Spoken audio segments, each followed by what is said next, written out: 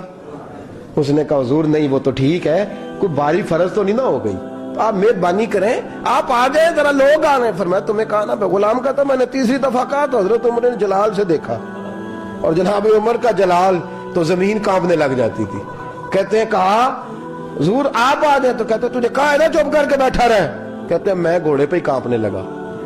غلام اب حضرت سعد بن ابی وقاص کہتے ہیں سورج غروب ہو رہا تھا، شعائیں پانی میں پڑ رہی تھی، حضرت عمر پانی سے، میں نے غور سے دیکھا تو دوڑا گیا، جا کے نا بچے نہیں مشورہ دیتے ابا جی کو، ابا جی انج نہیں کری دا، دور بدل گیا جے، کہتے میں دوڑا گیا اور جا کر کے حضرت سیدنا عمر فاروق کو کہا حضور مہربانی کریں، ٹھیک ہے آپ کی درویشی سے کون آگاہ نہیں، وزیر کھڑے ہیں، سفیر کھڑے ہیں، بڑے بڑے عمرا، بڑے بڑے ملکوں کے حکمران ہیں، آپ مہربانی کریں یہ تامن ذرا نیچا کریں، اور جوتا پہن لے اگر خراب ہو گیا تو اللہ نیا بھی دے دے گا، اور مہربانی کریں ذرا غلام کو کہیں نیچے آ جائے۔ حضرت عمر کہنے لگے تمہیں کیا تکلیف ہے؟ کہا حضرت جی وہ وزیر مشیر کھڑے ہیں، یہودی ہیں، عیسائی ہیں، نجرانی ہیں، وہ بڑے بڑے مذاہب کے اور بڑے بڑے ملکوں کے ہیں، آپ کا بڑا نام سنا ہے۔ حضرت سیدنا سعد بن ابی وقاص فرماتے ہیں میرے ساتھ اتنا ترش رویہ حضرت عمر کا پہلے کبھی نہیں ہوا، کہتے ہیں ماتھے پہ شکن آیا اور کہنے لگے تجھے تیری مار ہوئے، ان 4 لوگوں کے لیے میں اپنے نبی کا طریقہ چھوڑ دوں، ان 4 دنیا داروں کے لیے نبی پاک کا طریقہ چھوڑ دوں؟ فرمانے لگے سر سے پگڑی اتاری حضرت عمر نے جلال میں، فرمانے لگے میرے سر پہ جو بال ہے نا یہ مجھے کسی دنیا دار نے نہیں دیے، یہ ساری عزتیں مجھے آمنہ کے لال نے عطا فرمائی ہے، اور میں ان محبوب کا طریقہ ان 4 لوگوں کی خاطر چھوڑ دوں؟ فرمایا قرآن کہتا ہے ان اللہ یامر بالعدل والاحسان، جب میں نے خود عدل کا تقاضا یہ رکھا ہے کہ کبھی وہ بیٹھے گا کبھی میں بیٹھوں گا، باری اس کی ہے تو میں کیسے بیٹھ جاؤں؟ حضرت سعد بن ابی وقاص فرماتے ہیں اسی درویشی میں سلام اس پر کہ جس نے بادشاہی میں فقیری کی، کہتے ہیں اسی درویشی میں حضرت عمر پہنچے تو جو پہلے ڈرا کرتے تھے جب حضرت عمر آئے تو انہیں کامتے بھی دیکھا، روب اور بڑھ گیا، ان کے دلوں کے اندر حضرت عمر کا دبدبا اور بڑھ گیا، اور میرے کانوں میں کہنے لگے سعد پہلے سنا تھا لیکن دنیا سچی کہتی ہے جو حال محمد اور محمد کے غلاموں کا ہے صلی اللہ علیہ، وہ دنیا میں دوسرا کوئی حاصل کر سکتا؟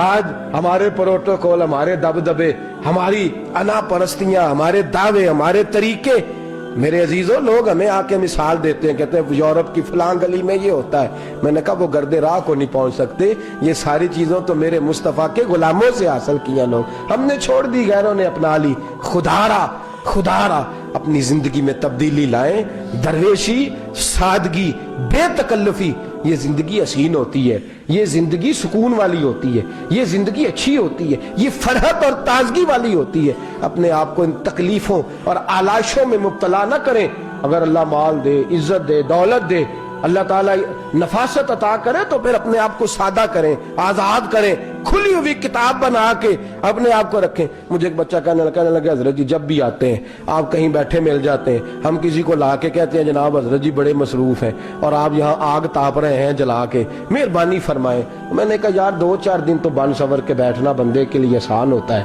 سارا دن ملمہ سازی کر کے رکھنا اتنا آسان کام؟ تو ویسے بھی بندہ جو ہو وہ نظر آئے تو اس کے لیے زیادہ بہتر ہوتا ہے، جو ہو وہ دکھائی دے وہ زندگی آسان ہو جاتی ہے، بہتر ہو جاتی ہے۔ اور ویسے بھی جو کھلی ہوئی کتاب ہوتی ہے اس میں لوگ مشکوک نہیں ہوتے، جو بندی ہوئی ہوتی ہے نا اس میں لوگوں کو خبر نہیں ہوتی کہ نہ جانے یہ کیا معاملہ ہے۔ میرے عزیزوں اپنے آپ کو بے تکلف بنائیں۔ بے تکلف سے مراد یہ نہیں کہ جیسے بے تکلفی ہم نے ایک غلط چیز کا نام بے تکلفی رکھ دیا ہے کہ جو آدمی بات پہ ٹھٹھا کرے، بات میں مذاق کرے وہ بے تکلف ہوتا ہے، یہ تو بے تکلفی اسلام اس کو پسند ہی نہیں۔ بے تکلفی سے مراد یہ ہے کہ جھوٹی انا نہیں بنائے، جھوٹے معاملات اپنے گرد نہیں اوڑے۔ اپنی اگر اللہ آپ کو بہت زیادہ مال و دولت دیتا ہے تو جتنا وہ مولانا رومی کہتے ہیں جتنا ٹہنی پہ پھل زیادہ لگتا ہے نا اتنی وہ ٹہنی جھک جاتی ہے، جو اکڑی ہوتی ہے سمجھو وہ خالی ہوتی ہے۔ اگر آپ پھلدار ہیں تو پھر آپ کو جھکے، پھر آپ کو با اخلاق ہونا چاہیے، با مروت ہونا چاہیے، پیار والا ہونا چاہیے۔ زندگی میں اس چیز کو ضرور اپنائیے، بڑے لوگ وہی ہوتے ہیں جن کا کردار بڑا ہوتا ہے، بڑے وہی ہوتے ہیں جن کی بات بڑی ہوتی ہے، کوئی باتوں سے اور پروٹوکول سے کبھی بڑا نہیں ہوتا، ہمیشہ مدحت خیر الانام میں گزرے، دعا ہے یوں عمر درود و سلام میں گزرے، آخر دعوانا الحمدللہ۔ کافر اسی پچ ہو گیا، پھر تسبیح مصلی کی کرنا، اساں ظاہر نو رب منیائے، باطن دا اللہ کی کرنا، اساں ظاہر نو رب منیائے، باطن دا اللہ کی کرنا۔